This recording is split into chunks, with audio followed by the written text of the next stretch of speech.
Το 1822, δεύτερη χρονιά της Επανάστασης, ο τουρκο-αιγυπτιακός στόλος κυριαρχούσε στο Αιγαίο παρά τις κάποιες επιτυχίες των Ελλήνων μπουρλοτιέρων.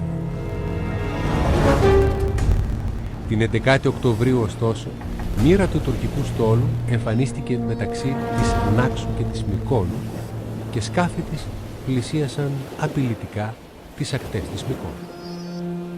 Οι κάτοικοι του νησιού ανησύχησαν και η ανησυχία τους μεγάλωνε όταν μέσα από τηλεσκόπιο ένας καπετάνιος είδε την αλγερινή σημαία πάνω στα καράβια. Είχαν έλθει για διαρπαγή ζωοτροφών ή προς τιμωρία των Μυκονατών, κατ' εντολή των Τούρκων βέβαια, τους οποίους υπηρετούσαν την περίοδο εκείνη. Οι Μυκονιάτες, όπως και οι υπόλοιποι Κυκλαδίτες, είχαν σκληρή πείρο από τις επιδρομές των Αλγερινών πειρατών.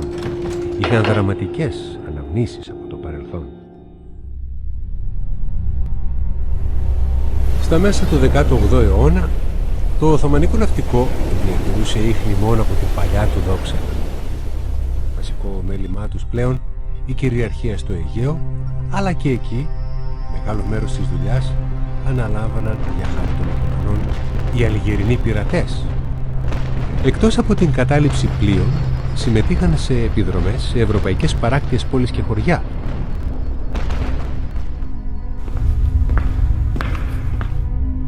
Ο κύριος σκοπός των επιθέσεών τους ήταν να συλλάβουν χριστιανούς σκλάβους για το Οθωμανικό δουλεμπόριο και γενικά για τη μουσουλμανική αγορά της Βορείου Αφρικής και της Μέσης Ανατολής.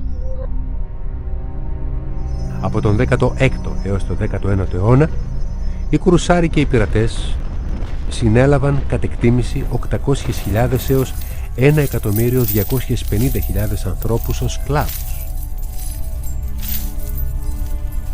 Ο Χαϊρεντίν Μπαρμπαρόσα και ο αδελφός του Αρούτζ, οι οποίοι πήραν τον έλεγχο του Αλγερίου για λογαριασμό των Οθωμανών στις αρχές του 16ου αιώνα, ήταν διάσημοι πειρατές.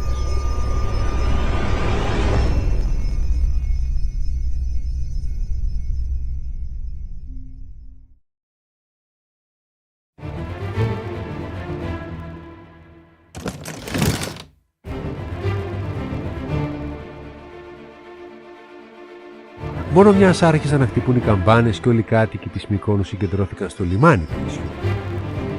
Οι αμυνόμενοι, που γρήγορα πέρασαν στην αντιπίθεση, δεν ήταν ωστόσο άπειροι μήτε άκαπνοι. Κάθε άλλο. Επικεφαλής όλων αυτών, κοσμοπολίτησα, πανέμορφη, Μαντό Μαυρογέννη.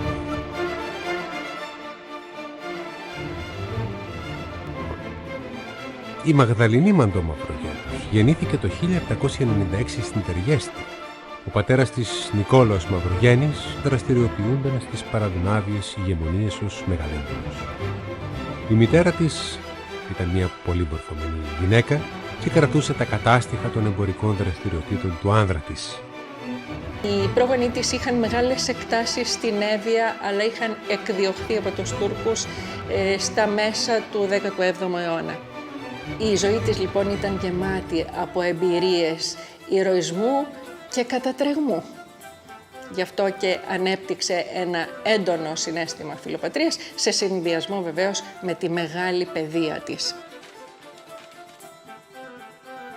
Η Μαντό μεγάλωσε μέσα στις ανέσεις ενός πλούσιου και φιλελεύθερου πολιτικά και κοινωνικά περιβάλλοντος και έλαβε ανώτερη ιδιωτική μόρφωση, μαθαίνοντας μεταξύ άλλων γαλλικά και ιταλικά.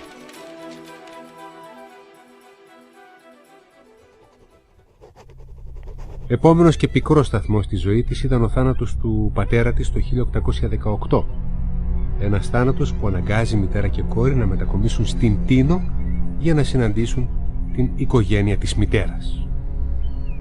Στην Τίνο ζει με τον θείο της, τον Παπα-Νικόλαο Μαύρο, ο οποίος έχει μοιηθεί στη φιλική εταιρεία και είναι ένας πολύ ένθερμος πατριώτης.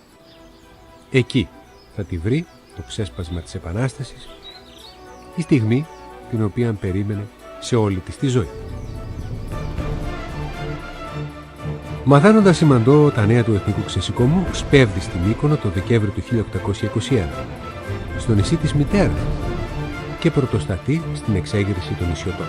Η Μαντό μιλάει με πολύ ένθερμο τρόπο στους Μυκονιάτες, στους συμπατριώτες της, για να συμμετάσχουν. Την ίδια στιγμή βγάζει από την τσέπη της τεράστια χρηματικά ποσά, τα οποία διατίθενται στον εξοπλισμό και την επάνδρωση μυκονιάτικων πλοίων. Πιάνει και η ίδια του φέκη, παίρνοντας μέρος σε πολλές επιχειρήσεις κατά των Οθωμανών.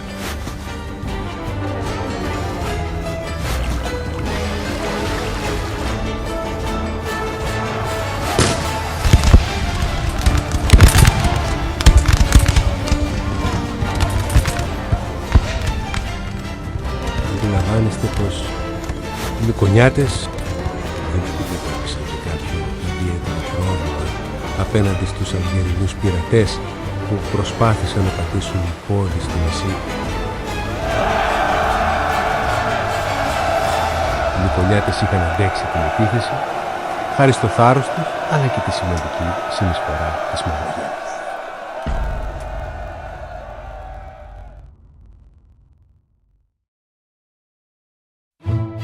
Από τις αρχές της Επανάστασης, λοιπόν, η Μαυρογένους κρατά τα σκύπτρα του αγώνα στη Μύκονο, συστήνοντας ένα σώμα 150 στρατιωτών με προοπτική να περάσουν κάποια στιγμή στην Πελοπόννησο και να ενωθούν με τα εκεί επαναστατημένα τμήματα.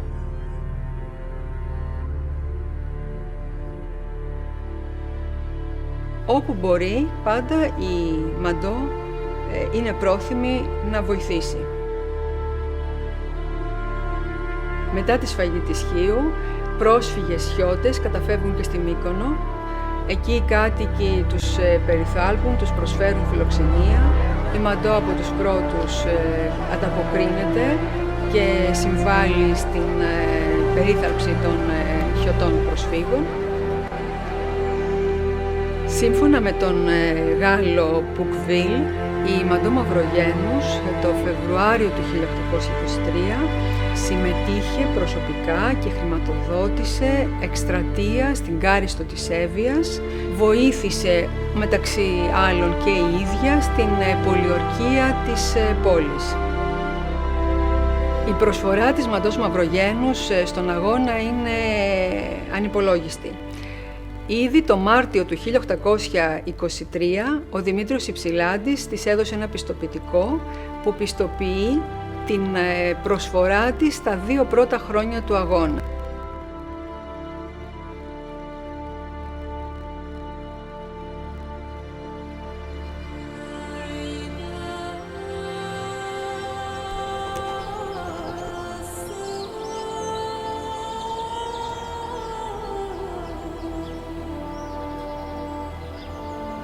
Η φήμη της Μαντός Μαυρογένους μέσα από αυτούς τους ξένους που έρχονται από την αρχή του αγώνα στην Ελλάδα, την επισκέπτονται και την γνωρίζουν, έχει ξεπεράσει τα ελληνικά σύνορα και όλη η Ευρώπη, χωρίς υπερβολή, μιλάει για τη Μαντό.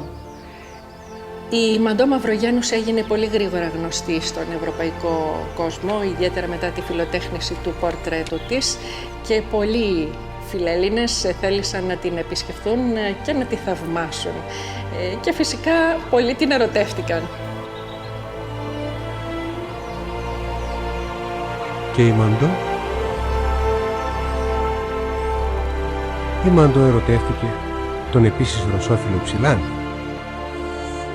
Η πιο ευγενική και δημοκρατική μορφή του αγώνα, ο Δημήτριος Υψηλάντης. Η Μαντό είναι 27 χρονών και ο Δημήτριος Υψηλάντης, 2 χρόνια μεγαλύτερός της, είναι 29 ετών. Είναι και οι 2 γόνοι μεγάλων και αρχοντικών οικογενειών, με αγάπη ιδιαίτερη προς τη Ρωσία. Έχουν μεγαλώσει με ευρωπαϊκή κουλτούρα και παιδεία. Ήταν αραβωνιασμένοι, αλλά θεωρούσαν ότι ο γάμος τους θα γίνει αφού απελευθερωθεί η πατρίδα.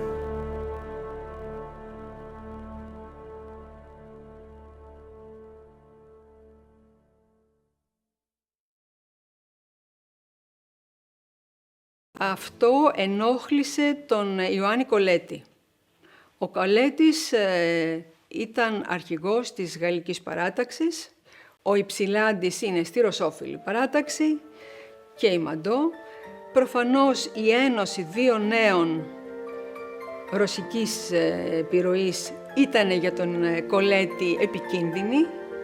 Έβλεπε με πολύ καχυποψία αυτή την σχέση και προσπάθησε να τους απομονώσει. Κυκλοφόρησε η φήμη ότι η Μαντό παράλληλα με τον Υψηλάντη διατηρούσε ερωτικές σχέσεις με τον Έντουαρντ Μπλάκερ, τον Άγγλο απεσταλμένο της Φιλελληνικής Επιτροπής του Λονδίνου. Ο Υψηλάντης αθετεί την υπόσχεσή του για γάμο και η Μαντό βυθίζεται ως το τέλος της ζωής της θλίψη. Ενδεχομένως πίστεψε τις φήμες για παράλληλη σχέση, ενδεχομένως δίστασε να την διεκδικήσει και να ζητήσει το λόγο, αν όντως ίσχυαν ή όχι αυτές οι φήμες.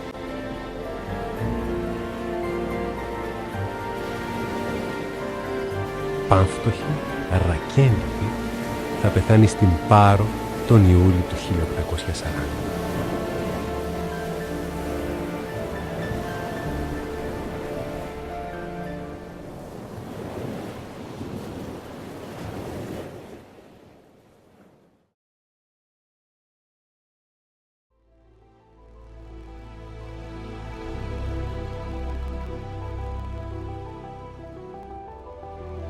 Η Μαντό Μαυρογένους είναι ένα διαχρονικό σύμβολο γυναίκας που διαπνέεται από ένθερμο πατριωτισμό και αφιδόλευτη προσφορά προς την πατρίδα χωρίς να περιμένει κανένα αντάλλαγμα.